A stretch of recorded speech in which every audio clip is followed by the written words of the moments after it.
Bom, a situação do mundo tá bem estranha, as coisas são bem estranhas, e quando a gente acha que vai finalmente ter o ponto de virada, coisas acontecem e parece que tudo cai por terra. Mas ok, vamos lá. A Terra é um inferno. Por que, que a Terra seria o inferno? Bom, vou contar uma história. Uma vez eu viajei de van até a cascata d'Oregon em um festival de música eletrônica. Aconteceu que o som parou, tals, e eu tava tendo várias experiências ali dentro com psicodélicos, e esses psicodélicos alteram suas percepções, seu estado mental. Então a gente passou a tarde inteira rindo um da cara do outro, sentado na natureza, e eu senti uma sensação que eu estava numa fusão com tudo, com a natureza, com o mundo, com o universo, depois de pegar aqueles cogumelos mágicos. Então, é, então aconteceu que chegou de noite naquele dia e a gente tomou é, gotas de LSD e então a parada ficou. A gente desceu lá embaixo, onde era a cachoeira, tinha uma escada, a gente desceu a escada, luzes e o som tocando, um som mais baixo do que o natural, que as caixas que iam tocar no palco principal não ocorreu, então eles improvisaram umas caixas novas ali.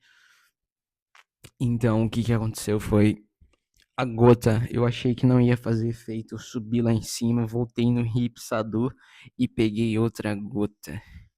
E quando eu desci lá embaixo, eu falei, putz, tudo se transformou ao meu redor.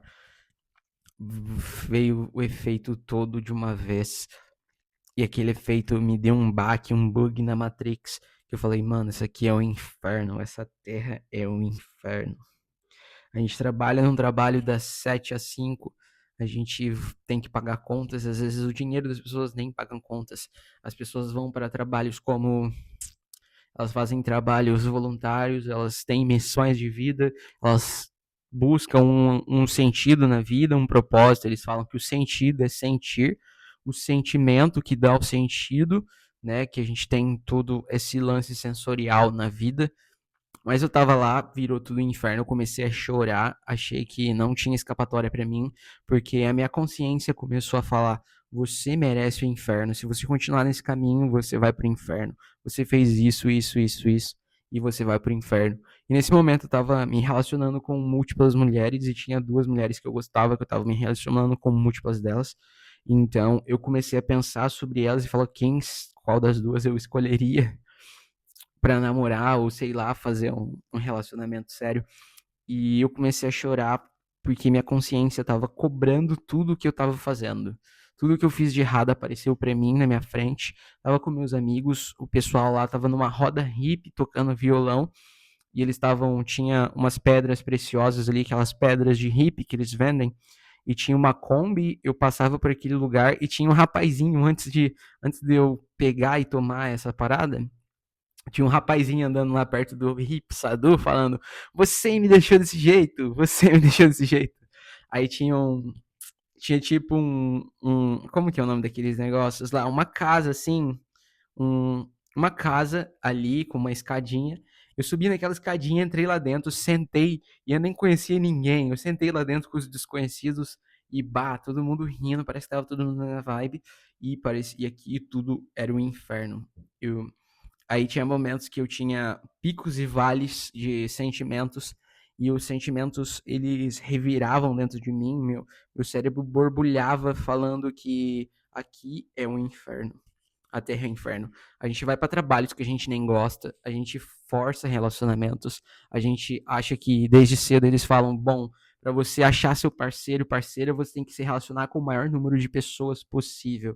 Você tem que girar os pratos, você tem que ser o pegador, você tem que ser o líder, você tem que ser bem sucedido. Aí desde a infância a gente tem esse sentimento de que a gente tem que se provar para o mundo, se provar para os nossos pais que a gente é capaz, que quanto maior sua capacidade, maior maior é sua confiança, porque a competência, quando você constrói competência, você constrói capacidade de se sentir confiante sobre si mesmo.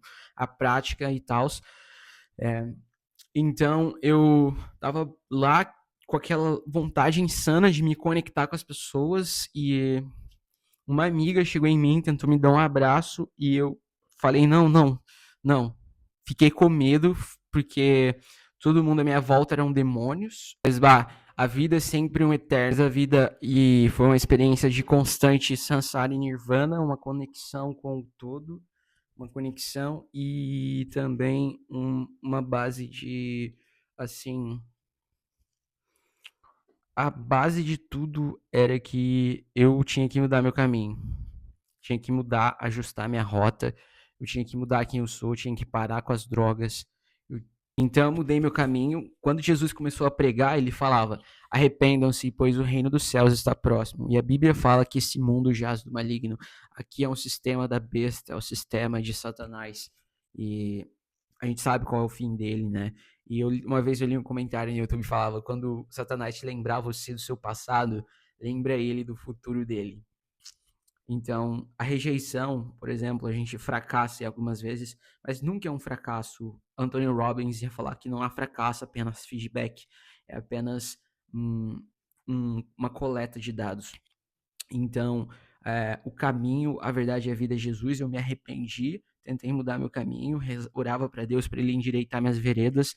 Então, tudo começou a acontecer, comecei a conectar com pessoas que estão nessa frequência, na frequência crística, na frequência de Cristo, pessoas que se converteram, pessoas que sempre, a vida inteira, foram adoradores de Cristo. Eu só tive e tem sempre aquela ovelha, né? Se uma ovelha ela é deixada para trás, ela se perde no caminho, o pastor não vai deixar ela para trás, ela importa. Então Deus se importa tanto um pouco até mais com os pecadores. Por isso que tá sendo um tempo, tá, o apocalipse não tá chegando tão cedo, porque é porque aqui nessa dimensão ele quer extrair o maior número de pessoas. Então vai ter a separação do joio do trigo, vai ter muitas impressões que a gente causa em Deus, mas acho que não tem nada que eu possa fazer. Eu estava me questionando na pauta do meu livro, nessa tese de que Jesus, o que eu posso fazer por você, Deus, o que eu posso fazer por você. Então, esse é meu relato. É, não usem drogas e firmem em Cristo. Cristo é o caminho, a verdade e a vida.